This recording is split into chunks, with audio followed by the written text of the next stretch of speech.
So I just want to talk about paradigm shift, and basically when I started doing design for people, what I charged was very low, like very, very low. And now granted, this was almost 20 years ago. And when I first got out of art school, I went to art school, and then I went to fashion design school, then went to art school. And basically when I got out, my skill was still not very good, and still very raw. And you would have friends who would tell you, oh, I know a friend or a cousin or my boss wants this or that. And so you get really excited, and you go and you meet up with them and you do stuff with them. Anyways, I remember my first potential client when I got out of art school. And basically, she was a very hard person to work for. The turnover rate was very high. She ran a music studio, and basically it was very cutthroat. And she would produce like music albums for people and stuff like that. And sometimes she'll bundle the rate, and she will design their CD covers and stuff like that. Now, you remember this is 20 years ago. So anyways, there was a band that needed some CD covers, and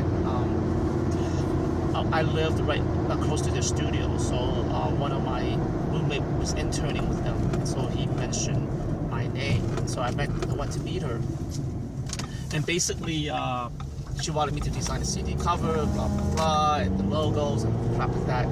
Anyways, I was asking not a lot of money. I was just asking for maybe, I think at that time, $12 or $15 an hour. You remember this is 20 years ago. And I just got out of art school, and basically she laughed at me, and she also was like belittling to me and everything like that, and she was like basically being condescending. But I mean, I recognized it and I saw it. Basically, she was using it as a way to negotiate, try to make me do like work for next to nothing, basically. And that's how she does it. Anyways, why is this important? Because you do have to go through struggles. You do have to slowly work your way up. Now, some people know how much they're valued, and some people overvalue what they're worth. Okay, and I'll get into that in a second. But until you pay your dues, you don't really know what you're worth. Until you understand market value and how much you can charge and where you're comfortable charging. Now, someone in Miami living in Miami might charge maybe 3 times more than what I charge, because it's much more expensive to live there. So you cannot compare what you charge to someone in Miami.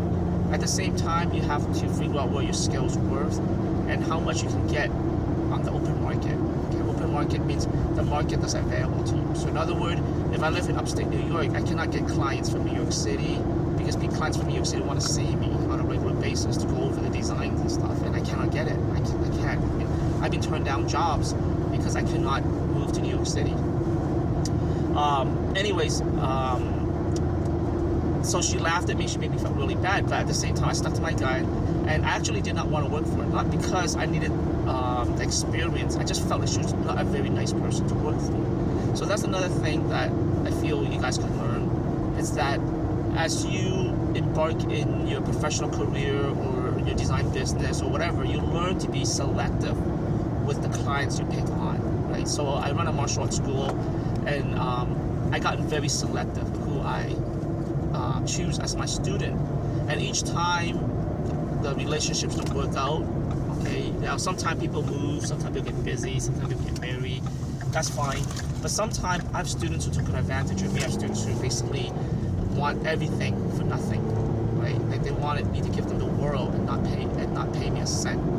And what happened is they don't value what you have to offer. So another thing I like to say is you got to quantify people by making sure that you are invaluable to them, or they feel you're valuable. And this is a really important concept to have, because sometimes it's all about perception, right? And sometimes it's all about educating the person you have a relationship with. So if it's your client, it's about educating them. And sometimes they won't believe you, and they'll just go with whoever and let them go with whoever. It is not your job to lower your standard, right? Anyways, getting to the point, I'm very happy I didn't work with her, because she was such a horrible person to work with. I mean, the turnover was terrible, and I think a year later her business folded, and she was in business for like 10 years, but the CD industry, like the music industry, was taking a dive like 20 years ago. It was just killing everybody. Anyways, and then somehow I was working at Kinko, and I was very helpful. You know, I ran the graphic design department. At that time, there was no graphic design department, but they made the freaking, they call them digital printing specialists to do all this stuff for everybody, and it was freaking, I think to this day, one of the toughest jobs I ever had. And I'll talk about that in another video. But basically, I met a client because he needed to print out some stuff, and he also needed help with a Photoshop file. And 20 years ago, you know, unless you went to a graphic designer, back then computers were hard, like very expensive, and you know, not a lot of people had Photoshop and stuff like that. And even if you did, you didn't really know how to use it very well. And basically, he wanted me to help him. And basically, at that time, Kinko was really expensive. It was like $18 an hour to rent a computer station. That's how ridiculous it was. And I think it was like $25 or $30 an hour to rent the Mac station. Now, the Mac station had all the graphic design software. The PC station didn't. Right? So it was freaking expensive. And basically, I was very knowledgeable. I helped him fix a Photoshop files. And you know, he basically whispered in my ear. He goes, "Hey, I need your expertise. Can you work for me on your days off?" And I said, "Yeah, you know, why not?" And he goes, "How much?" And basically, you know, I was really nervous. And at Kinko at that time, I think I was making like $9 an hour. It wasn't a lot, you know, but it was my first job out of school. And I said, "Hey, $25 an hour." And basically he said yes.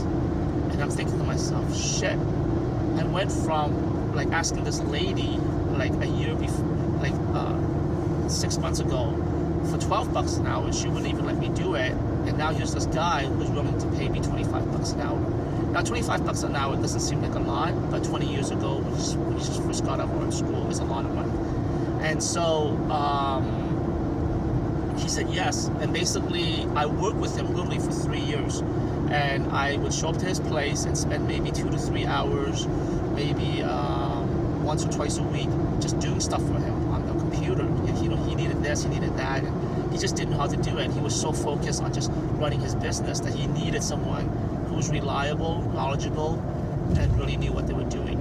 And so I went from asking for $12 an hour to $25 an hour.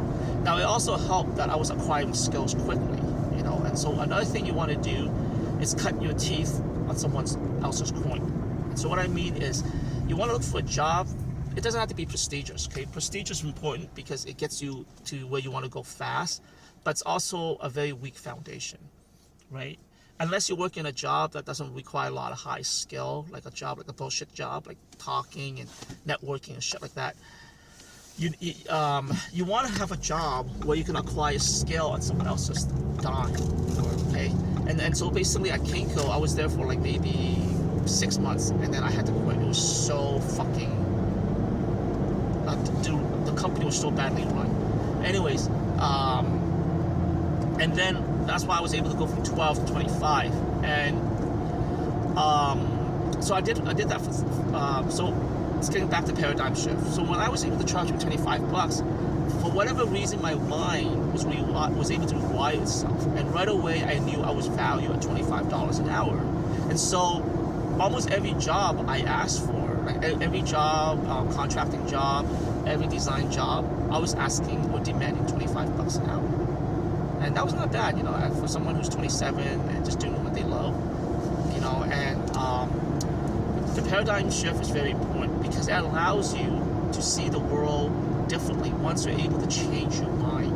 Now, you got to make sure that your paradigm shift is founded on reality, you know, through grit, through hard work, through open market, through skill, through innovation, through research, all right?